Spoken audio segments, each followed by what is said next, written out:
అందాల పోటీలకు వచ్చిన వారికి తెలంగాణ ఆడబిడ్డలతో కాళ్లు కడిగించారని మండిపడ్డారు బీఆర్ఎస్ నాయకురాలు గొంగుడి సునీత.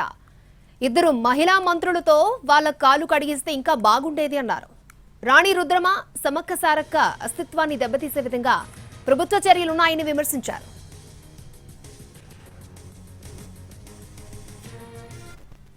గడ్డ మీద సారలమ్మ సమ్మక్కల ఈరోజు అక్కడ వేదికల్ని ఏర్పాటు చేసుకొని మనం కొలుస్తూ ఉంటాం. అంత గొప్ప సాంప్రదాయం ఆ గడ్డ మీద ఉంటే అదే గడ్డ మీద అక్కడ పుట్టిన ఆడపిల్లలతోని కాలు కడిగించడం నిజంగా కూడా దురదృష్టకరమని మేము చెప్తాం. మరి తెలంగాణ ముఖ్యంగా ఓరుగల్లు ప్రాంతానికి ఒక గొప్ప పేరు తీసుకొచ్చిన రాణి రుద్రమాదేవి, అదేవిధంగా సమ్మక్క సారలమ్మల అస్తిత్వాన్ని దెబ్బతీసే విధంగా ఈ చర్య ఉందని చెప్పి మేము భావిస్తూ ఉన్నాం. కాళ్ళు కడిగించిన ఫోటోలు ఇంకా ఇందులో మంత్రులు కడిగి ఉంటే ఇంకా గొప్పగా ప్రపంచమంతా చూసేది కదా. మిస్ వరల్డ్ పోటీదారుల కాళ్లు కడిగించారన్న విమర్శలకు కౌంటర్ ఇచ్చారు మంత్రి సీతక్క. ఈవెంట్లోని ఓ అమ్మాయి అత్యుత్సాహంతో చేస్తే ప్రభుత్వానికి అంటగడతారా అని క్వశ్చన్ చేశారు.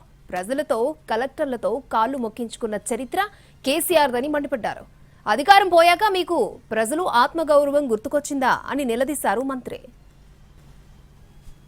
తెలంగాణ సమాజానికి అందరికి చెప్తున్నా, తెలంగాణ ప్రభుత్వం కాళ్ళు కడిగిస్తే 33 మంది కడిగియాలి కదా. ఒక్క అమ్మాయి ఏదో ఈవెంట్ మేనేజ్మెంట్ నుంచి వచ్చిన అమ్మాయి ఆమె స్వతహాగా ఆ చెంబుతో నీళ్లు పోయడమో ఇంకోటి ఏదో చేస్తే అది ప్రభుత్వం మీద అంటగట్టడం సిగ్గనిపించట్లే మీకు?